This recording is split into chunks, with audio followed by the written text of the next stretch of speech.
The smell of burnt coffee was the first thing she noticed. Not the empty inbox, not the silent phones, not the fact that her assistant 6 years hadn't shown up that morning, hadn't called, hadn't sent so much as a text. It was the coffee, dark and scorched in the carafe on the credenza, hours old, forgotten by someone who had already decided there was no point making a fresh pot. Vivienne Ashford had built Ashford Capital Management from a two-desk operation above a dry cleaner on St. Catherine Street into one of the most respected mid-market investment firms in Montreal. She had done it in 11 years, without an inheritance, without a mentor who believed in her for longer than it took to realize she was smarter than him, and without once asking for a slower pace because the climb was steep. She had not built it to watch a burnt carafe sit cold on a credenza while the rest of the floor pretended not to know her name. She poured the coffee anyway. It tasted like ash. She drank it standing at the window, looking down at the street, 32 floors below, where people moved through the October morning as though nothing had ended. The filing had happened at 7:43 the previous evening. Her lawyer had called her before the press did, which was the only professional courtesy left anyone showed her. By 9, the story was on BNN Bloomberg. By 10, it was on every financial desk in the country. By the time Vivienne walked into the building the next morning, out of habit or stubbornness, or because she genuinely did not know what else to do, the lobby security guard had given her the kind of look a person gives someone they once respected and now simply pity. Ashford Capital Management had declared insolvency. 38 employees, 11 years. One catastrophic series of decisions she had not caught in time, made by a fund manager she had trusted, and a set of audits that had told her exactly what she wanted to hear. The investigators would spend months unraveling it. For now, all Vivienne had was the cold coffee and the window and the knowledge that it was over. Her office still had her name on the door. That would change soon. She sat down at her desk for however many more hours that remained true, and opened her laptop out of reflex. There were 214 unread emails. She closed it again. She looked at the framed photo beside the monitor, herself at the podium at the Canadian Investment Management Awards 3 years ago, holding the award for Emerging Firm of the Year, laughing at something the presenter had said.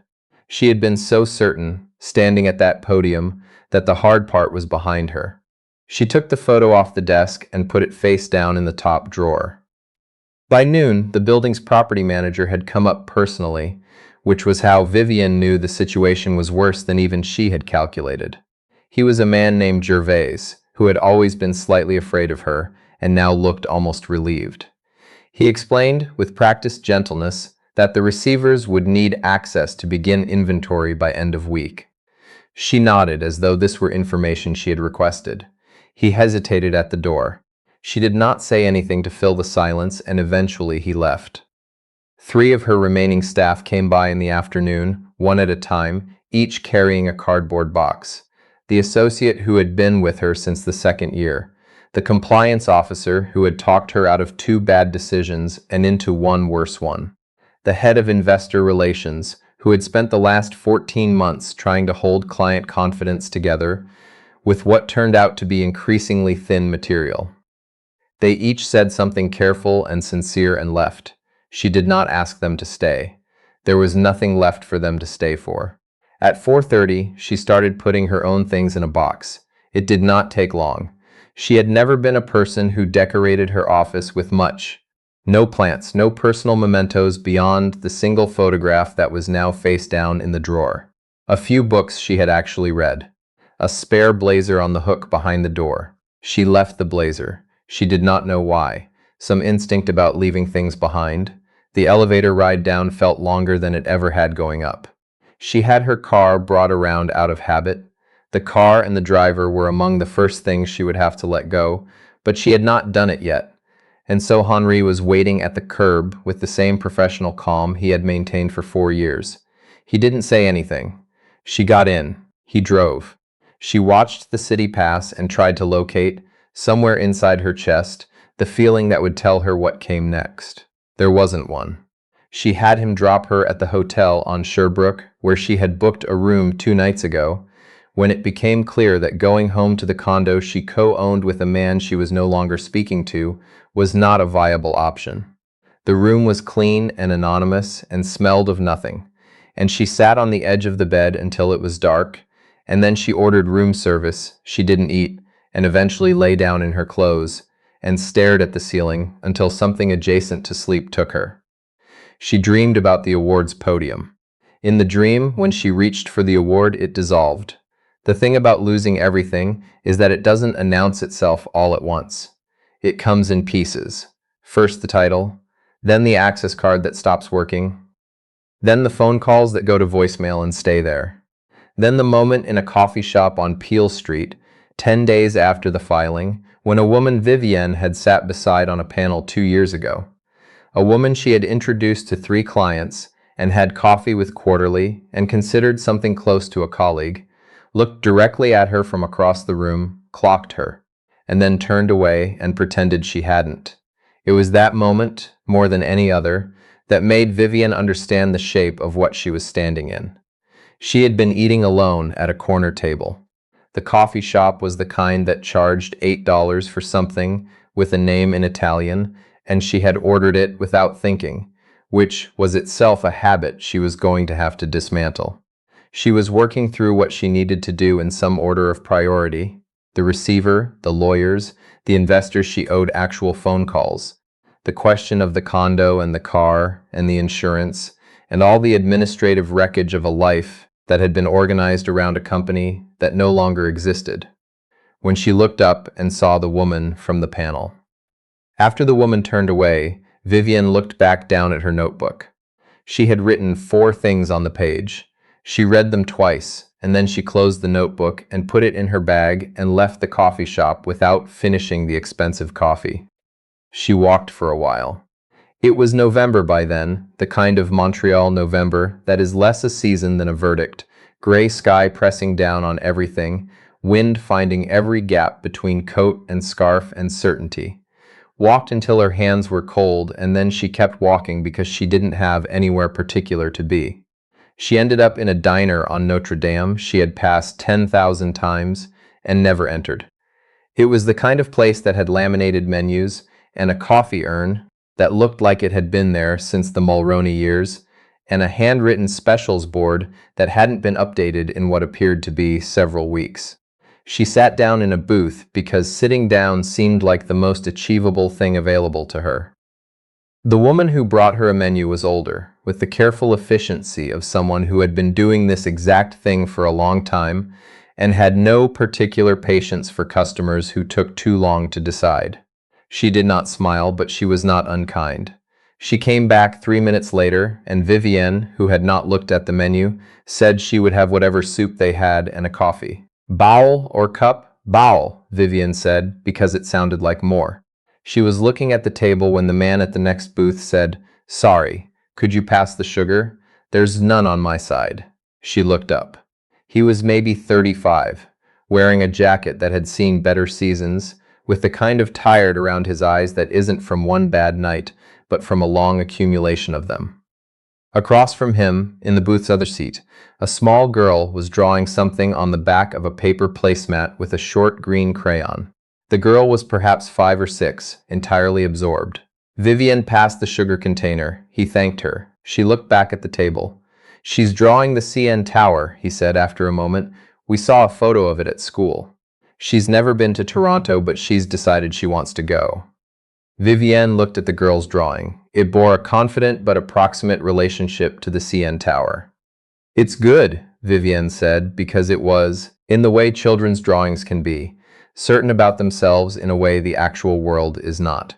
The man smiled. It was an uncomplicated smile, the kind that doesn't ask anything of the person it's directed at. "I'm Seth," he said. "This is Beatrix. She goes by Bea Vivienne," she said. "I know," he said. Then, reading her expression, "The news. I'm sorry. That must be, I'm sorry." She nodded. There was nothing to add. He didn't add anything either, which she was grateful for. He poured sugar into his coffee, and Bea kept drawing, and the woman with the efficient manner brought Vivienne her soup, and for a few minutes they were just 3 people in a diner on a gray November afternoon, not saying much. and it was the most human Vivienne had felt in 2 weeks. She did not know then who Seth Calloway was. She did not know that he had once sat across from her in a boardroom on the 29th floor of the Ashford Capitol building on McGill College Avenue on a Tuesday afternoon in March, wearing a different jacket and a tie that was trying its best, and that she had not looked up from the file in front of her when he knocked on the open door and had said, "Give me 2 minutes," and taken 7. She did not remember firing him. That was the truth she would have to sit with later. It had not been a significant moment for her. He had been one of the 3 people let go in the operational restructure of the Montreal office's support division that spring. Her head of operations had handled the actual conversations. Vivienne had signed the papers. She had moved on to the next item on the agenda. She didn't know any of this yet, sitting in the diner. She just ate her soup and watched a small girl draw an approximation of the CN Tower, and thought that it was strange how ordinary the world kept insisting on being. The weeks that followed were a different kind of education. Vivienne had spent her career learning things that could be measured and leveraged and deployed. Capital structures, risk models, market cycles, the particular psychology of high net worth investors who needed to feel heard before they would agree to be advised. She was good at learning things. She was good at identifying what was useful and extracting it efficiently. She had not previously had occasion to learn how expensive failure was in ways that had nothing to do with money. The condo sold in the first week of December, which was faster than expected and less than it should have been, and the proceeds after the mortgage and the legal fees were modest in a way that would have seemed unreal to her 2 years ago. She found a furnished apartment in Verdun, which was clean and adequate, and a 40-minute metro ride from the part of the city that still felt like her own. She did not tell anyone where she was living. She was not sure who would have wanted to know. She spent her mornings working through what remained of her professional obligations, the creditor meetings, the documentation the receivers required, the conversations with the securities regulator that were civil and precise and left her feeling scraped out. Her lawyers were good. They would continue to be good for as long as she could pay them to be, which was a timeline she was now measuring in months rather than years. In the afternoons, she walked. It was a habit she had not previously had. She had always been a person who moved from one interior to another, office to boardroom to car to condo, and she discovered that the city looked different from the outside, wider, more various. She began to learn its corners and its weather in a more granular way than she had in 11 years of working at its center. She did not go back to the diner on Notre Dame for 3 weeks. When she did, she told herself it was because it was close and the soup was adequate. Bia was not there that day. Seth Calloway was, sitting at the same booth with a laptop open and what looked like a technical manual beside it. He looked up when she came in, recognized her, and gave a small nod of acknowledgement that asked nothing of her. She sat at her same corner table. After a while, she asked the efficient woman for the soup and the coffee, and when it came, she noticed Seth looking at her notes with an expression that was not quite puzzlement, but was in the vicinity of it. "You still planning?" he said, across the distance between their tables. "I'm always planning," she said. "I don't know what else to do." "That's fair." He looked back at his laptop. "Then, what kind of planning? The salvage kind?" He nodded, as though this were a category of planning he understood. She looked at the manual beside his laptop. It was on commercial refrigeration systems. "What do you do?" she asked. "Building systems," he said. "Maintenance." "I do contract work, mostly. I was doing something else before, but it didn't work out, and I picked this up in the meantime." He said it without self-consciousness, as though doing one thing and then doing a different thing was simply what happened when circumstances required it. "Does it pay well?" "Well enough," he said. "Bia and I manage." She asked about Bia. He told her about Bia, the way a parent talks about a child who is the actual center of their universe, with a particular mixture of exhaustion and certainty. Bia's mother had left when Bia was 18 months old. It was not a bitter telling. He described it the way you describe geography. There had been a reason, and then there had been a departure, And then there had been a long stretch of figuring out how to be two people who were now making their way as one unit. Bia was in first grade. Bia had recently decided that her future career was to be an architect, inspired by the CN Tower drawing, which had been taped to the refrigerator with commendable institutional seriousness. Vivienne listened in a way she had not listened to anyone in a very long time. Not strategically, just listening. She told him she did not entirely know why, that she was going to lose her lawyers soon, that after that, she would be navigating the rest of the regulatory process more or less on her own.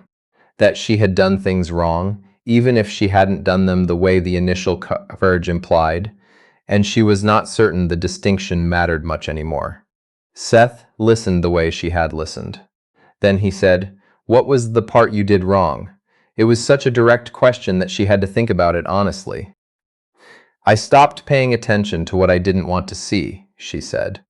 "I trusted someone because I wanted the returns to be real, and they were real enough for long enough that I stopped asking whether they were actually real." He nodded slowly.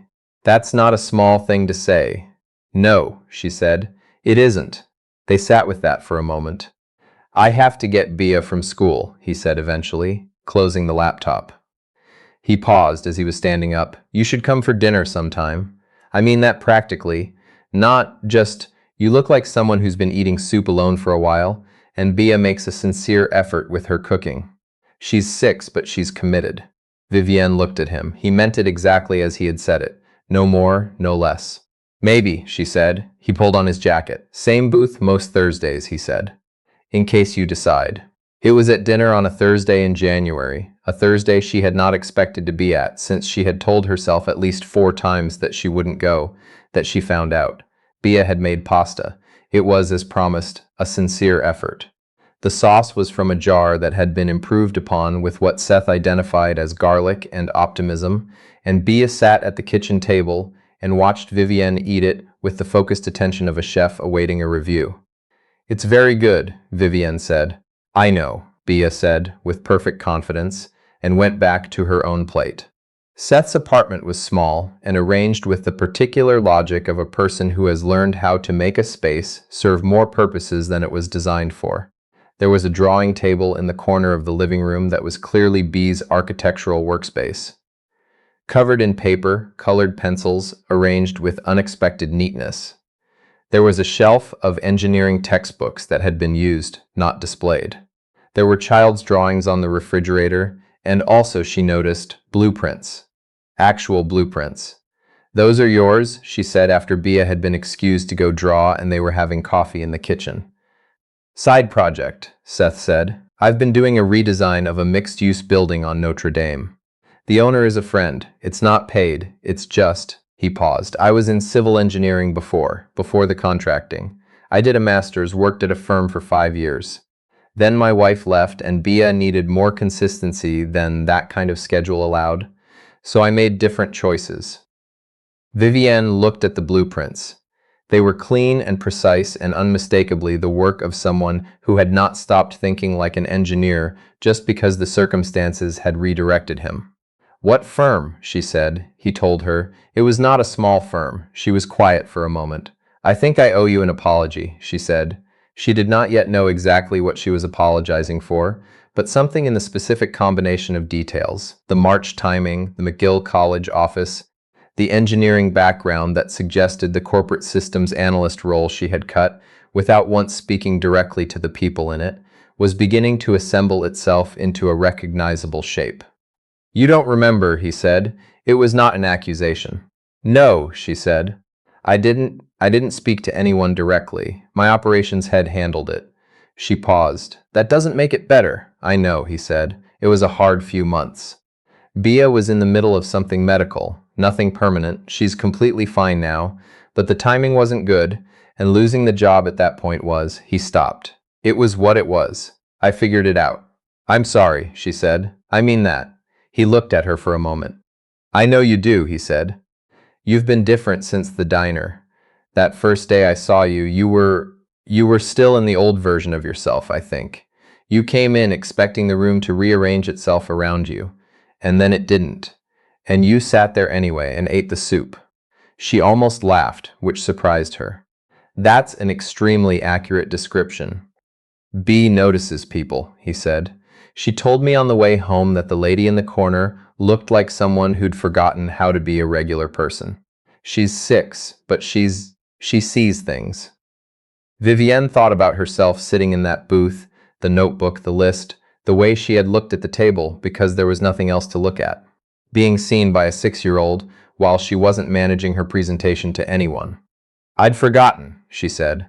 I think I'd forgotten for a long time before the filing. Seth poured more coffee. Bia's voice came from the other room, narrating something to herself, some architectural decision being worked through in real time. The apartment was warm and smelled of garlic and the particular organized disorder of a home that was genuinely lived in. Vivienne sat at a kitchen table in Verdun and felt, for the first time in months, like she was somewhere real. February came, and with it the final round of creditor proceedings. Vivienne sat through them and answered questions and signed what needed to be signed, and walked out of the building on a Tuesday afternoon into clear, cold air that smelled like a city beginning to consider spring from a very cautious distance. Her phone rang. It was her lawyer, calling with information she had been anticipating without looking forward to. The regulatory review was moving toward a formal conclusion. There would be a period in which she would not be permitted to hold a directorship in a securities firm. It was the expected outcome. She had known it was coming. She sat on a bench outside the building and looked at the street and tried to figure out what the shape of the next thing was. Her phone rang again. This time it was a number she didn't recognize. Mrs. Ashford, the voice said. My name is Patricia Drummond. I'm on the board of a community development corporation in Rouyn-Noranda. We have a financial restructuring problem, and we've been told you're someone who understands how to work through those. We can't pay what you're used to, but we can pay something, and it's real work if you want it. She sat on the bench. The city kept moving around her, indifferent and continuous. Tell me about the structure, she said. She did not see Seth for 2 weeks after that. She had taken the Drummond work, which required more of her attention than she had expected, and when she next appeared at the diner on a Thursday evening, she had a folder of financial models under her arm and the particular focus of someone who has found a problem worth solving. He was in the booth. Bia was not a sleepover, he explained. She slid in across from him and opened the folder. I need a second set of eyes on a municipal cost-benefit framework, she said. Your engineering background. Do you know infrastructure project financing? He looked at her. Hello to you too. Hello, she said. Do you know infrastructure project financing? He looked at the folder. Somewhat, he said. What's the project? She told him. He listened, and then he asked questions, precise, technical questions that came from a different angle than her financial training, and therefore landed on things she hadn't considered. They worked through it for 2 hours over soup and coffee, and at the end of it she had 3 approaches she hadn't had before. You're good at this, she said. I know, he said, with a perfectly straight face that reminded her so completely of Bia that she actually laughed. It was an unguarded laugh, the kind she hadn't produced in a long time. She noticed it happening, which was itself a kind of landmark. After a while, Seth said, There's something I've been thinking about. He slid a piece of paper across the table. It was a check. She looked at it. She looked at him. I can't take this, she said. It's not charity, he said. I've been talking to the building owner, the Notre Dame project. He's been trying to find someone who can structure the financing for the full development, not just the building. It's 3 city blocks, there's a federal heritage component, 2 provincial programs he hasn't been able to access. He needs someone who can navigate that and build out a funding model. I said I knew someone. He paused. The check is an advance against that work. Real work. It's not a gift. Vivienne looked at the check. She's looked at him. She looked at the check again. Why? She said. She did not mean the project. He knew what she meant. He was quiet for a moment. Because you sat in a diner and ate soup when everything was gone, he said. Because you apologized when you figured out who I was, and you didn't make excuses, and you meant it.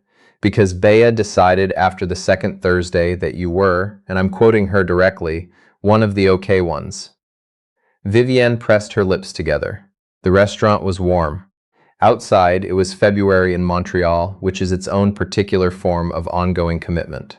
And because, Seth said, I had a few months a couple of years back that were genuinely terrible, and someone I didn't know very well did something for me that they didn't have to, and I've been looking for a way to pass that on ever since. And I think this is it. She looked at the check one more time. Then she looked at the man across from her. The jacket that had seen better seasons, the tired around the eyes that was not as deep as it had been in November, the straightforward way he sat there without asking for anything back. I'll pay it back, she said. The full amount. With interest. You don't have to, he said. I know, she said. I will anyway. She took the check. The Notre Dame development took 8 months, which was 3 more than anyone had planned and 1 fewer than it probably should have taken. Vivienne built the funding structure from the federal heritage component down, worked 2 provincial programs into the model that the building owner had not known existed, and negotiated a repayable loan component with a community investment fund that reduced the overall cost by more than anyone had expected. Seth's blueprints went to a licensed firm for review, came back with minimal revision, and went into construction drawings in April. He had gone back to the engineering firm by March, full-time, after someone who had once worked with him there had passed along his name. He still came to the diner on Thursdays sometimes. So did Vivienne. Her suspension from securities directorships ended in September. She did not immediately return to that world.